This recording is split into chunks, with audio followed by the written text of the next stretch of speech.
That connection around food, Yeah. it's really huge. That connection alone is providing something of value because Yes. as people eat the fish, and I know it in my own life. I mean, when we have kids over that I'm going to feed them fish, right? And they're like, parents are like, let's see how this goes. I will talk about Rich and how he caught it. And maybe my kids right there, they were out on the boat too, and just bringing that connection immediately changes how they perceive the food, and that Mhm. connection, it really matters. Hey guys, welcome to episode number 259 of the Game On Girlfriend podcast. Being a CEO is no joke. If you are running a business right now, you're a CEO. You may not think of yourself that way, especially if you're running, say, a family business, or you're running something that feels like it's built just so organically and naturally for you. You might even have days where you're like, how did I even start this business? I don't know how I got here. I just do it. But you are a CEO. And when you're a CEO, you must learn specific skills in order to make the business grow and remain healthy and strong. And today's guest, Sena Wheeler, has the best story about the one skill she doubled down on to 10x her revenue, keep her family's business afloat, and it's something she still uses every single day in her business, even now. You are going to love this story and you're going to love Sena. Like, she is just amazing. Her family's mission is to make sure that we get really healthy, pristine, beautiful food, specifically fish, onto the plates of as many Americans as possible. Sena Wheeler is part of a fifth generation fishing family and the co founder of Sena Sea, which brings wild Alaskan seafood directly to your door. She's passionate about sustainability, helping busy families eat healthier, and educating people about the brain boosting benefits of wild fish. She has a master's degree in nutrition and food science with a specialty in quantifying omega 3s in fish and determining preferred handling practices for premium quality. And she and her husband enjoy running this family business together, spending part of the year in Alaska and having the flexibility to enjoy watching their children participate in their school sports and, of course, eating and cooking fish. One of the things she shares is not only does this business just feel organic, they came up with it on a drive to Thanksgiving dinner. You've got to listen in for that story. Um, and then also how she realized that this was going to take more than putting up a website and doing the old Field of Dreams. If you build it, they will come. What did she do when it was crickets as they first launched? You got to pop in those earphones and let's get to it. Sena, welcome to the Game On Girlfriend podcast. I'm thrilled you're here today. Hi, I'm so excited. Yeah, this is just too much fun. You guys, all the girlfriends listening, we were talking before we hit record, like we do. And I am just a huge fan of Sena and what she's done for her business. And I am so thrilled to be able to bring your story to the Game On Girlfriend audience. This is just like the coolest ever. Oh, I'm like so happy when this happens. So I have to ask you, Sena, you have this beautiful business you built with your family. You have added on skills that you needed, and you've really like chased this for you, for them, for your mission of helping people eat better as well. But I have a feeling you're pretty dang talented, and there's a lot of stuff you could do out of all the things on planet Earth that Sena could have done. Why is this what you've chosen to do? You know, Sometimes I call it full circle, but I think full circle is another way of saying, I don't know how I got here. I just walked and it ended up here. I love it. Happy accidents all the way. But it's one of those things, when it only makes sense when you look in reverse, because I didn't aim for here, but Mm, our business is our life, and it's like, the whole being authentic and just who you are is what our business is, and mm, so it makes perfect sense. At this point, can barely imagine doing anything else. Although, I've done corporate, so mm. I have a master's degree in food science, and I didn't intend that to be about fish, but since I grew up in fishing, I ended up studying fish just because that was like, oh, this professor needs somebody that can do fish and be on a boat. And I was like, oh, that's me. So I got my master's paid for by doing fish. And I was like, well, that's not my plan, but that's working. And I wanted to be in food science. And I did 8 years, corporate Mm, food science, which I loved. That was what I considered my dream job, mm. and I loved it. And on the side, I was selling fish to the people there. Again, it was like not my intention. I Right. just my husband at that point was fishing, learned from my dad, and I'm just like selling fish on the side because why wouldn't I share, our wild Alaskan fish that we have in the freezer? So it's been like that. It's like, little things. I was home with the kids, we were living up in the mountains, and then this kind of came about on one drive to Thanksgiving, and we got the business idea, and I was telling Rich all these things because I was going, he just joined the marketing association. I said, well, you guys need to market like grass-fed beef, and you guys need to do this, and you need to do that, and you need to do this. And he just finally looks at me and goes, Oh my yeah, you gosh. should. Yes, you should do that. That sounds great. You should do that. I was That's like, no, so you good. should. And he's like, no, you should. You should market my fish that I'm catching, Oh. because I'd studied, onboard handling techniques correlated Mm, to, the flavor and the quality attributes. So it's like, I'd already been like, you need to handle it like this. You need to do this. So he's like, you already know I have the best. I'm like, he's catching Copper River salmon, the best salmon on the planet, handling it the best. And he's like, you should market my fish and just tell the story and let people know. mm. And we were going to Thanksgiving. It was like a 8-hour drive. By the time we got to Thanksgiving, we showed up and we were like, we have a plan. That is so cool. Oh my God. It really is. I can get how you're like, I don't know, all the stars aligned and here I am. Like, that's amazing. What a Like, great story. I hadn't even been like noodling on it. It Mm, wasn't like this idea that I'm like, oh, I'd like to start a business. I was at that point home, we just had our third child and I was home and fine with that. right. Right. You're like, three's enough. Thanks. I don't need any more babies. Oh, wait. Now Yeah, we're going to have a baby business. Great. I'm good. Yeah. It's all good. And so, it's just so like I say, it only makes sense looking backwards, but at the time it was Mm, just like do, do, do, do, do, and I think the most amazing part is that was Thanksgiving. We decided we were going to start a business, in January I took B school and just set up the business while we had the site going and we were selling fish by the time he left for Alaska. But by the time, he caught some fish, we were selling it. So it oh was my actually gosh. like a pretty fast. And if it hadn't gone fast, I think I probably would have overthunk it and, made it harder than it was or just done it differently, but we just Mm. did it. That's amazing. And I know what you mean about like the overthinking piece.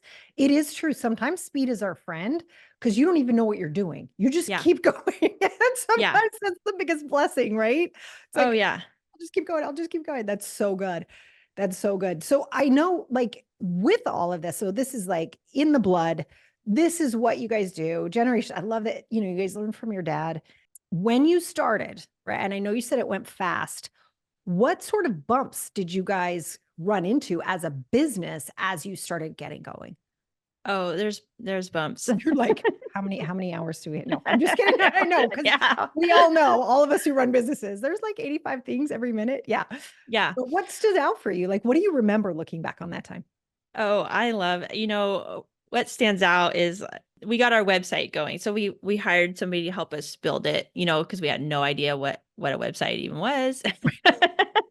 And Spiders they're like, involved? What do we do? Yeah. okay, it's ready, and we were doing the content, of course, and it was like, okay, it was like, it's live tonight. So we're at our house and we opened some champagne. We're like, ching, live, we did it. High fives. And it's, crickets. Oh, You're like, we're done now, actually, right? yeah, we did the hard part. We did it. Hooray, us. Yeah, that's the best. And now it just makes me laugh because it's like, oh, nobody knows about this website. Nobody's just showing up at the site, like pounding on the door, ready to buy fish. I can't believe I it. know. God, I think Field of Dreams messed us all up. If you build it, they will come. Says who? Right. Like that whole Right. thing messed up an entire generation of humans. Yeah. Yes, that's Totally. It yeah. it Okay, was so like champagne to crickets. Yeah. champagne to crickets and like, oh, what do we do now?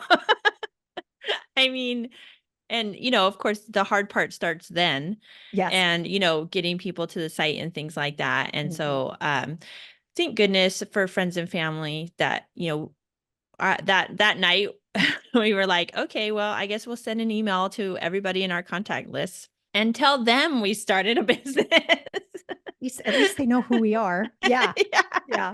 So good. And so we did, and that was again, kind of accidentally the best thing to do because we still had to figure out shipping, and shipping frozen fish is super hard and challenging. And thankfully, a lot of those first people were our friends and family.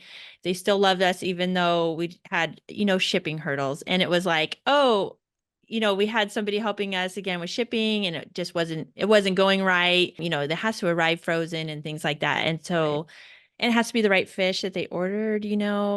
So a lot of little things you got to get Yeah. right. And so luckily it was like when I get the emails, it would be like, so and so, my childhood parent's good friend, who's like, oh, I ordered this other fish and this other fish arrived and it was defrosted. I'm like, oh, geez, I'm sorry. Let me try that again. Do over. Take two. Yeah. Right. Yeah. Just kidding.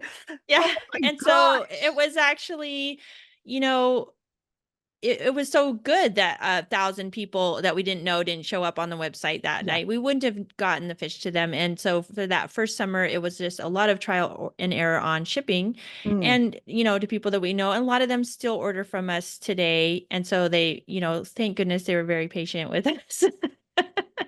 They're like, it was half cooked in the really, really hot truck. No, I'm Is just that kidding. But not how it's you like, want it? I know I oh, shouldn't even say that stuff because we really do have it dialed in. of I ended up course. having to Yeah. we had a company that was trying to do it for us, and they were learning too. Got it. They were experts on shipping fresh fruit, like cooled, but frozen fish Different. is different. And so I basically just had to be like, all right, well, I'm going to do it myself and figure it out, which is how I've done everything. Mhm. And, along that way, we were doing like 4 packages a week, which allowed us to figure it out. And so we've streamlined the process a lot, but it was just really taking that on and going, okay, I'm going to do this and figure it out then. And it worked I with a love lot of work. that. Don't you look back sometimes and you're like, thank God that grew so slowly because I mean, Yes. there's so much, there's like, gosh, this is so good, because I think so many people do exactly that. They're like, we launched, Yeah. the hard work is done. It's like, oh no, you actually just started right now. Yeah. It just Yeah. starts now, actually, right? But that's so good. And like figuring out all the logistics and all the different places where things you didn't even know about or know to anticipate yet. Right. And I think Hmm. that journey in business is so important. And I love that you guys turned to people who knew you. I always joke my newsletter list started with, 15 people and I was related to 14 and a half of them. Right. It's That's like, exact. Yeah. yeah, I mean, like, come on, like that's how we get started. And I just Yeah. love your honesty and sharing that because if someone's listening and they're like, can you really do this? It's like, you can, but the stuff is going to come up that you don't know. And then just like you said, I love the scrappy nature because I'm like that too. I'm like, I'm going to figure this out and I'm going to put it together. I'm going to make it work. Right. And I swear, sometimes when we are the ones like leading the charge, you don't outsource it, but you figure it out. Yeah. You get there kind of fast. If you really dig in and focus on it, you can really figure it Yeah. out. Yeah. For sure. And I think part of that was mindset. I mean, during that Mm. first year when I think back, I mean, there was a lot of times like it would be like, oh, we shipped out, all of our orders, they all arrived defrosted. And I'm just like, you know what? Is this going to work? Is this a business? Mm. Mhm. Like I just felt like quitting sometimes, Yeah. especially that first summer. And it's a mindset, but when we had kind of created the business, it was my husband and I, but he was like, okay, you're the CEO, you're running it. He's in Alaska. And that made a big difference for me, just being like, you know what would a CEO do? When I wanted to just be like, I quit. Oh, you just made my day. Yes. I'm That's like, the really, question. what would a CEO do if Yes. all the packages arrived defrosted and we don't know what to do here? Like, and it forced me to be like, have we exhausted every avenue? Is there something else to try? Let's try that. And it would just kind of, my mind would go like, click over to problem solving instead of like, what are all the ways I could quit? But that's so where it goes, isn't it? Like, okay, that's a wrap. That was fun. I was just That was kidding. good. Actually, there's a Yeah. lot of other stuff I'd rather be doing right now. I'm gonna go paint my bathroom again. I gotta go, right? Like it's, Yeah. but I mean the grit. I mean, isn't that the thing? I feel like you see the silly memes on Instagram or whatever, and they're like, entrepreneurship is 5% strategy, 5% skill, and 80% grit. And I'm like, yeah, that's about right. Because it's like I it's always laugh at the ones that are like, one minute, like, this is amazing. Oh my gosh, it's horrible. That was For sure. A lot of that up and down, like, I'm living the dream. Actually, this is a nightmare. Yes, right. Back forth, 5 times a day or 5 times an Yeah. hour, right? It's just the truth of all that. And I love that we're talking about it because I think what can happen sometimes is people get scared when they have that moment that it means they're doing something wrong or that means that the business isn't viable. And it's like, no, that's actually part of the deal. Yeah. Like, that's Yeah. totally normal. And actually, if that wasn't happening, I'd be a little freaked out because what did Right. you create that like worked so perfectly every single time? And so I just think that's so great that you're being so honest about that. I love it. I love it. And then there was a time you decided to jump into a specific skill that would really change things for you. Can you talk about this? Because this is going to make my socks roll up and down. And I think all the girlfriends listening are going to be like, oh my gosh, Sarah Walton doesn't lie. It really does make a difference. I think you're referring to writing. I am. So I'll start with the starting point. I mean, I've never considered myself a writer. I've never wanted to write. When we started an internet business, I wanted to sell fish. I didn't think of it as writing, but that's where I was very wrong. When you have a business, you're a writer. I mean, by the time you finish your website, you might have noticed, you're writing every word, everything is copy. When we were setting up the business in that whirlwind of a few months, I did big school and she said, set up an email list. I don't even know what an email list was at the time. Yeah. Because I was living in the mountains rurally, I wasn't like on people. Now I'm on people's lists. I know what that means. But at the Right. time, I didn't. It just was 2014. I just was it wasn't in my mind. And so I had done the email list and, I wrote to people because it was, like you said, my friends and family. I had like 40 people on my list and like I wrote about, oh, Rich, it's fishing. No, I would, Fishing again. hey. Nice, right. Right. I mean, I don't know. I would cringe if I read those few. But again, thank goodness there wasn't a lot of people on my list. I just was kind of figuring it out. My dad and my sister would read them and edit it and be like, I don't know why you're talking about hand making Valentines. I don't know either. Just came to me. I don't know. No. Right. So, you know, kind of leaning into, so as I'm doing all of this stuff and I'm realizing, they say to write I was at the time, I think my goal was like 2 emails a month. So I was writing every other week. And so, sometimes, you don't feel like doing it. And Yes. I was at the time we were just starting out, but I would get like $500 of sales on an email. Oh, that's And great. which is great. And I just told myself, Yeah. okay, I mean, would you sit down and write an email for $500? Yeah. If someone was paying you today, if Mhm. that's your job today, you're going to get $500 to write an email. Would you do it? I would. Yes. You, as a you matter of know, fact, yes, yes, I would. Yeah. yeah, I Yeah. would do that, especially when you're really struggling to make any needles move. Hmm. And that became very early on. I could see that was the needle that's making the business move, when not many other things are. And Right. so I just very early kind of leaned into that. Okay, I've got to sit down and write this anyways. I might as well learn how to write. So then I did the copy cure with Marie Forleo and Laura Belgray, who are fantastic. I love their writing and I've followed their skills and just Yeah. kind of leading into that just writing alone is a skill set that is Oh, going to help you in every single thing you do in a business. yes. That made a really big difference for me, especially because it was something that I didn't necessarily want to do. You're like, let me look at my list of increasing revenue in my business. Writing, not on that list. Yeah, that Yeah. is so good. And I too, I am a huge fan of the copy cure. I tell everybody, like, I think that is one of the best investments I've ever made in a business. I mean, ever. It's just so transferable, this skill. What did you really take from the change in your writing? Like, what was the most important change you made aside from like being consistent, knowing you're going to make money when you send those emails? What changed for you after adding a skill to your CEO skill set box? Well, I mean, besides my sales going up 10 times, 10 times. You heard it here, folks. 10 times. How fast was that, the 10-time increase once you started to write I'm with sure it intention? took a bit of time. So at the same time, my list was going up organically. And so when Mhm. you're writing to a list, it's like you have two levers, right? Your how good is the email and how many people are on the list. And Yes, so during that time, I was going up on both, got it. which really helped a lot. But it was leaning into that consistency and also just doing the writing, that Yes, helps too. just But doing learning the task. to Yeah. um get out the red pen and just take out all of the extra words. And, sometimes I just sit down and go, okay, well, I'm going to write a really crappy first draft. It's just going to be horrible. I'm just going to put it out there, and Yeah. then look at it again and be like, oh, like I can edit it a little bit and be like, oh, actually, it's not that bad. That is so the truth. If you can just, I think if you could just sit down and write, Yeah.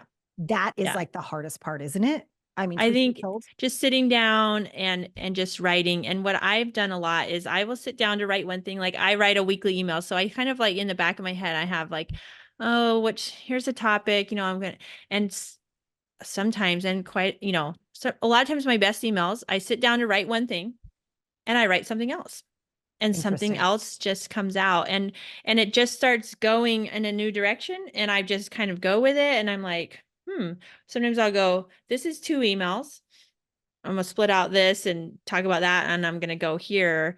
But a lot of times it's like as I'm working into the topic, I'm actually like veering off, and the veer offs are usually some of the best emails. They're a little more personal, and I'll have kind of an idea. I'm like, I don't know how I'm gonna get there, and then just see what happens.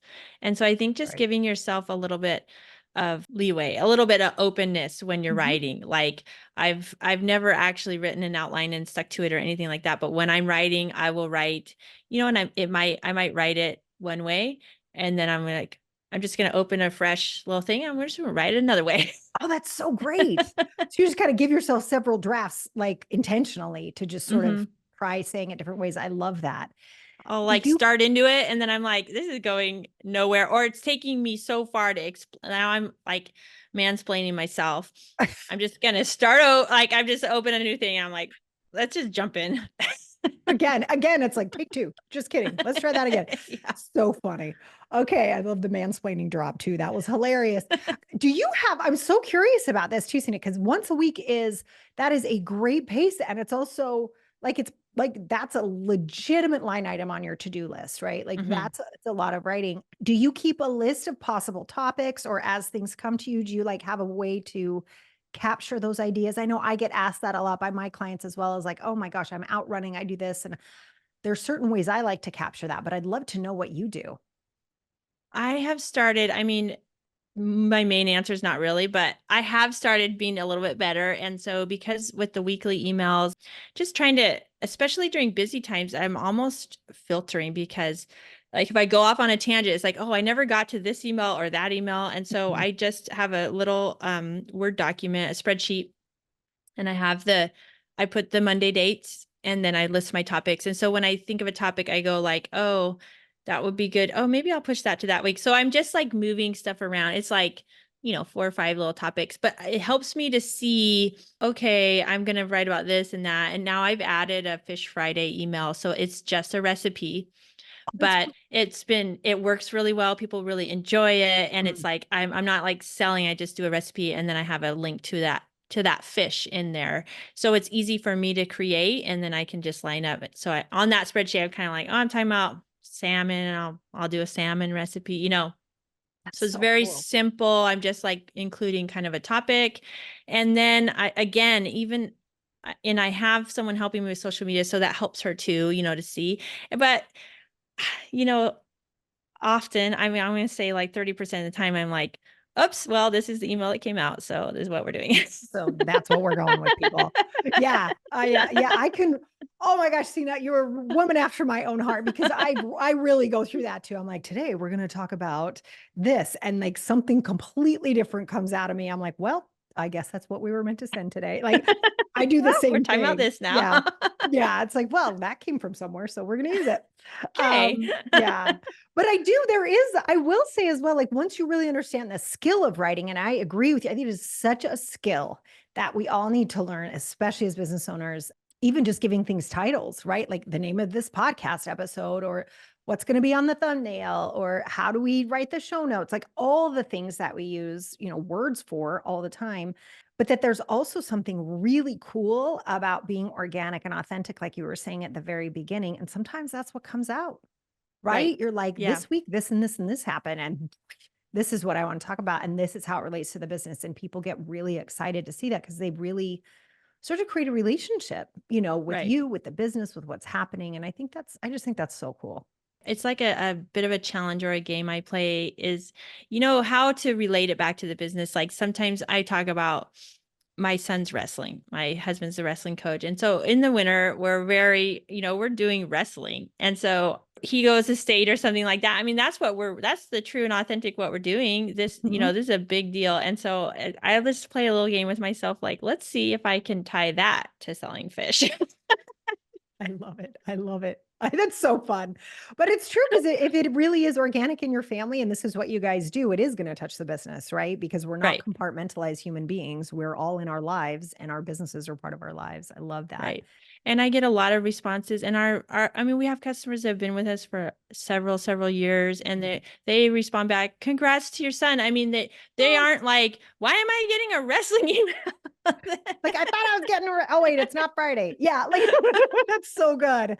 But they've come to really know you and understand you. And I think too, Sina, I think that's so valuable. Like just to take like a 10,000-foot view step back a little bit in this world where we are feeling, especially around food, right? Like we don't know where it comes from. We don't know how it's handled.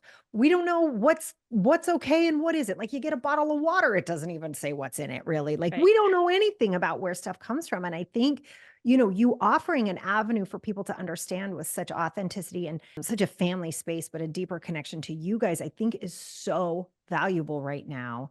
And so I Yeah, think you really learning that skill opened the door to that like ability for people to understand where their food's coming from. It's just so important. I agree. That connection around food, that connection alone is providing something of value because Yes. as people eat the fish and I know it in my own life. I mean, when we have kids over that I'm going to feed them fish, right? And they're like, parents are like, let's see how this goes. I will talk about Rich and how he caught it. And maybe my kids right there, they were out on the boat too, and just bringing that connection immediately changes how they perceive the food and that Mhm. connection, it really matters. Yeah, it didn't come in saran wrap in a box in the grocery store, right? And because Right. we have this disconnection from where the food was before that a Hmm. lot of the times. And so I just love that you're making that full story. It's like a side passion of mine. So I'm totally loving this. And for you as well, like with the food science, and I know you're really like deep into the passion of omega-3s and how to handle fish well. Do you want to share a little bit with us about what you guys do that is so great and what you're doing that's different? I think that what we do is, our goal is just like to bring you the premium quality that it is. So we Mm, aren't changing it. We're just pulling the wild Alaskan salmon or fish in general is, I mean, to me, some of the most perfect nutrition in terms of like clean protein. It's going out and doing it itself and then swimming back to us. We're not even doing any human inputs. All we need to do is keep these rivers clean and pristine, and the fish do it themselves. And they come mm, back, and they're impeccable nutrition, high protein. All of that is very amazing on its own. And all we're doing is trying to bring you that fish as it's meant to be. you know, just yes. everything on the boat, the handling is just, it's really a time temperature. It's quick chilling, handling it really carefully. Mhm. We cut it into portions. One of the things we do is wrap in parchment paper before it touches the plastic. So we vacuum sealing it, but there's this parchment paper between the fish and the plastic. And that does two things. For one, your food isn't touching plastic. And we did it originally to be a barrier for the plastic. And then when we eat our own fish all winter long, was we could tell the quality was higher on those. We did it on half our fish the first time, and we could tell the quality was higher. on those Wow. fish that was done. And so we just went, okay, we're doing it for all because we can tell the difference. So we just feel like our job is bringing you what we're so spoiled to eat, which is, the amazing real wild fish straight from the ocean, to your door. It's amazing. That's amazing. Yeah. And boy, isn't that like how food was supposed to be? We were supposed to like go to the orange and tree and like pick the orange. Right? Yeah. Like we were supposed to go Right. get, right? So Right. great. Oh, what a great job you guys are doing. And I so appreciate you sharing, like, the behind the scenes. What happens as a business owner it's like you've got this cause behind it, you've got your whole family involved. And as a business owner, it's like, is this going to work? Right. And then it does. And it like blew up and took off. Right. So you guys it's just such a great story. And I'm so happy that the girlfriends got to listen in today and hear that story. And I understand, by the way, speaking of amazing recipes, you have a free gift for all of our girlfriends. Can you share about that? Yes, we have a recipe book of how we cook our fish, and we go to the farmers markets all the time. And that was the biggest question. People would be like, once, they got the spiel on what we do and who we are, they'd be like, okay, how do you cook your fish? And they're like, no, not just how do you cook in general, how do you cook it? Ah, And so that is so I cool. found like, okay, well, here's how a fishing family cooks their fish. And so that's our free download. You jump on our email list, which is how I love to connect with people. And we'll send you that cookbook so you can just, jump in and feel what our big thing also is like, it's approachable and you can do this and, give it a shot. Yeah, I love it. I love it. All right, you guys, if you are watching this on YouTube, the link to that cookbook will be underneath the video. If you're listening in, we will have that link in the show notes. Sena, thank you so much for spending time with us today and talking about your extraordinary journey and how you kept pushing yourself as a CEO and learning more skills to make sure your business was successful. Thanks for having me.